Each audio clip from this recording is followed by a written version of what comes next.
আওয়ামী লীগের কি মরা লাশ, এই লাশকে নিয়ে টানাটানি করে লাভ হবে না। এখন আমাদের দায়িত্ব হচ্ছে এই লাশকে কবর দেওয়া, যাতে এই মরা লাশ দুর্গন্ধ না ছড়ায়। আজকে আওয়ামী লীগের পতন হয়েছে।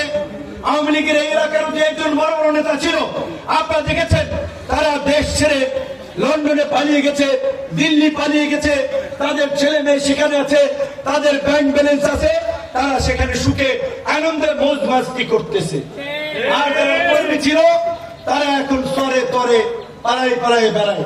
তাই আমরা বলতে চাই, আওয়ামী লীগ এই জুলাইয়ের গণ অভ্যুত্থানের মধ্যে দিয়ে একটি পরিত্যক্ত রাজনৈতিক দলে পরিণত হয়েছে।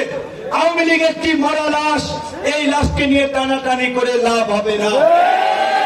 এখন আমাদের দায়িত্ব হচ্ছে এই লাশকে কবর দেওয়া, যাতে এই মরা লাশ দুর্গন্ধ না ছড়ায়।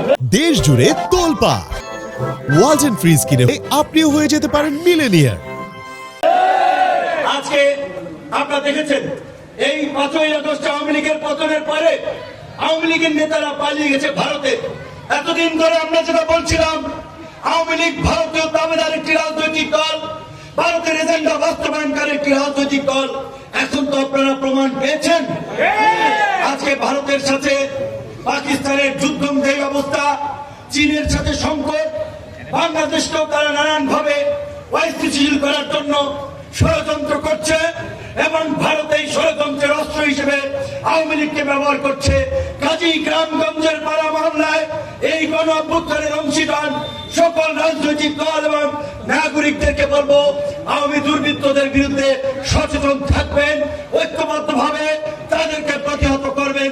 তবে একই সাথে আমাদের সাধারণ সম্পাদক রাশেদ খান যেই কথাটি বলেছে, আমরা সেই কথাটি 5ই আগস্টের পর বলছি। এদেশে আওয়ামী লীগ এবং বিএনপি দুটো বৃহৎ রাজনৈতিক দল ছিল। অনেক সাধারণ মানুষ আওয়ামী লীগের এই সমস্ত অপকর্মের সাথে জড়িত না হলেও আওয়ামী লীগ সমর্থন করেছে কিংবা আওয়ামী লীগ করত। সেই সমস্ত নিরীহ মানুষ, সাধারণ মানুষকে অন্যায়ভাবে হয়রানি করা যাবে না, তাদের সাথে কেউ জুলুম করবেন না, তাদের উপরে কেউ নির্যাতন করবেন না, এটাও আমাদের আহ্বান।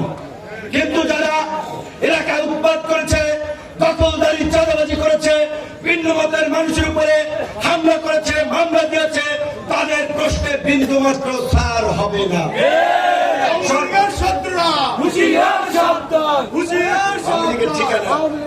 আওয়ামী লীগের ঠিকানা এই বাংলায় হবে না। আওয়ামী লীগের ঠিকানা এই বাংলায় হবে না। পরিষ্কার কথা, আওয়ামী লীগের নামে কোন রাজনৈতিক দল এই গণ অভ্যুত্থান পরবর্তী বাংলাদেশে রাজনীতি করতে পারবে না। আমরা আরেকটা কথা আপনাদেরকে বলতে চাই, এই সরকার সকল রাজনৈতিক দলের সমর্থিত একটা সরকার। এই সরকারের কোন বিরোধী দল নাই, আমরা কেউ সরকার বিরোধী না। সকলে মিলেমিশেই আমরা সরকারকে সহযোগিতা করে রাষ্ট্র সংস্কার এবং জন আকাঙ্ক্ষার বাস্তবায়নে কাজ করছি। সরকারের প্রতি আমরা আলাপ আলোচনায় যখন বসেছি, বারবার দাবি জানিয়েছি, অনতি বিলম্বে আওয়ামী লীগ এবং তার অঙ্গ সংগঠন ছাত্রলীগ, যুবলীগকে সন্ত্রাসী সংগঠন, গণহত্যাকারী সংগঠন হিসেবে নিষিদ্ধ করেন। ছাত্রলীগ নিষিদ্ধ হয়েছে, আশা করি অতি দ্রুত সময়ের মধ্যেই আওয়ামী লীগ, যুবলীগও নিষিদ্ধ হবে।